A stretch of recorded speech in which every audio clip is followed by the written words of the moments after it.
Welcome to Every Movie I've Ever Seen. Today, the movie that I'm going to be talking about is The Shining. Now, this is, of course, the 1980 horror film directed by Stanley Kubrick.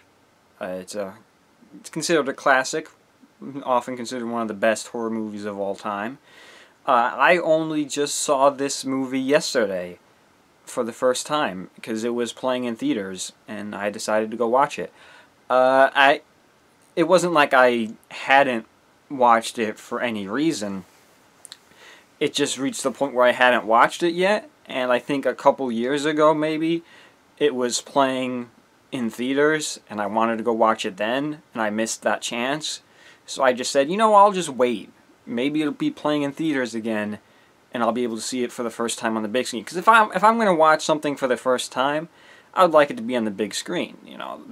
I watched 2001: A Space Odyssey for the first time on the big screen, and another really good Kubrick film. So, it finally happened. I was able to watch this for the first time on the big screen, The Shining, it just kind of, I don't know, it just kind of passed me by, I suppose.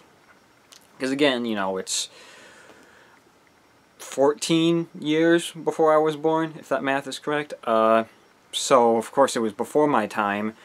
And when I was young, the only horror movie I really saw was the first Halloween. And then once I got older and started watching more horror movies, it was sort of more modern horror movies. The Saw movies, the Final Destination movies, Resident Evil, if you consider that a horror movie, Jeepers Creepers, Joyride, which is a really good, underrated horror movie. I'm looking forward to talking about that at some point.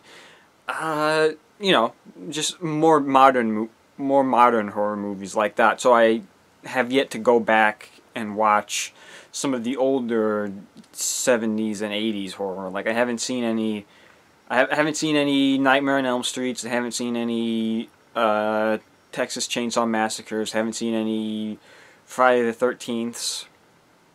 I've seen the first two Halloweens, and that's it. There's probably some other, older horror movies that I've seen that I'm just not thinking of. But the big, the big staple franchise horror movies, I haven't seen any of those. So I just, somehow passed by The Shining. But I was able to watch it yesterday for the first time on the big screen. And, yeah, as I expected, it's a really good movie. It doesn't, it doesn't hit me personally in any way. That's just probably because, I didn't watch it. Maybe if I had watched it when I was younger, it would have stuck with me more, or if maybe I was, if I was born earlier and was able to watch it on the big screen for the first time when it was released in 1980, maybe then it would have affected me more. I understand how this movie could have affected a lot of people seeing this for the first time. But, it doesn't do anything for me in a weird way. It's still a very, very good movie. Jack Nicholson gives a great performance in that.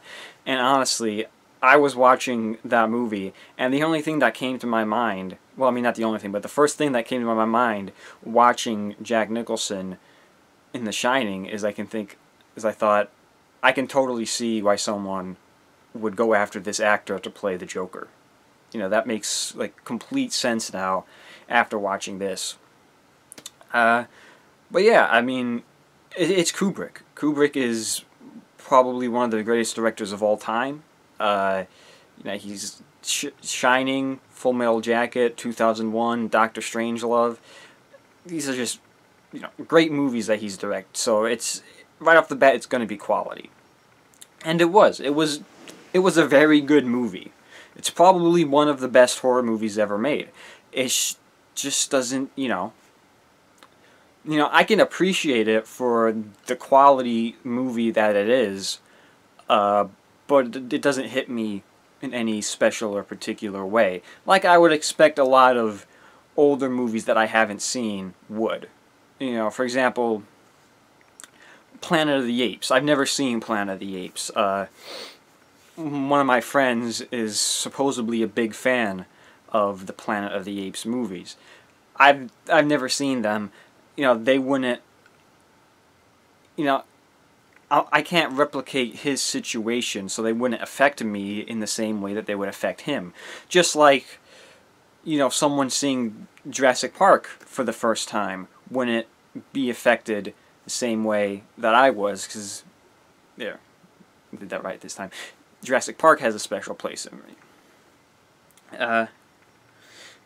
So yeah, it was a good movie. I mean, Kubrick's great, and Jack Nicholson's really good too. You know, I heard people saying how Shelley Duvall doesn't get enough credit for the movie because everyone's always talking about Jack Nicholson, of course.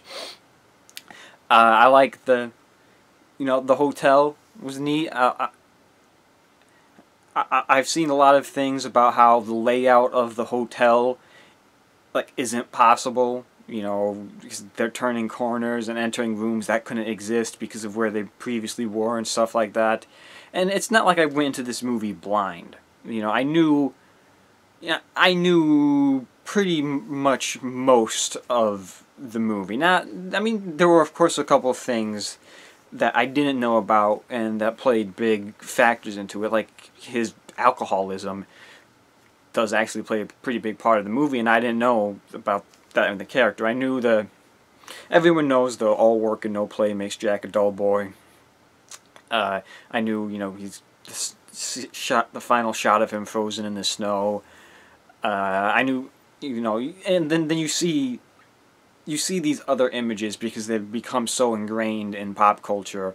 You know, the twins in the hallway, the elevator of blood.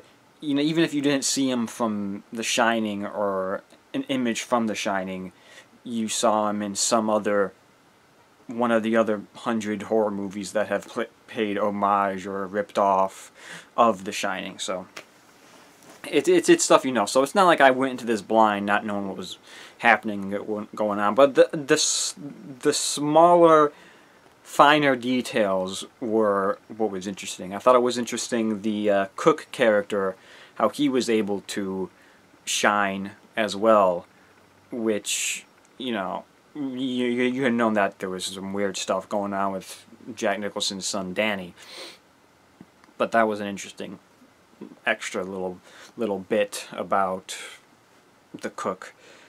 Yeah, it's definitely a good movie. There's no denying that. I would be very interested to, you know, kind of maybe do some research into some of this more smaller things. I know how Kubrick is, and, you know, nothing is accidental or, you know, a mistake. You know, continuity errors aren't a thing. So there's definitely a lot to analyze in this movie. I know people have. So I would be interested in just seeing what I could dig up about this movie. But, you know, for now, that's all I have to say about The Shining.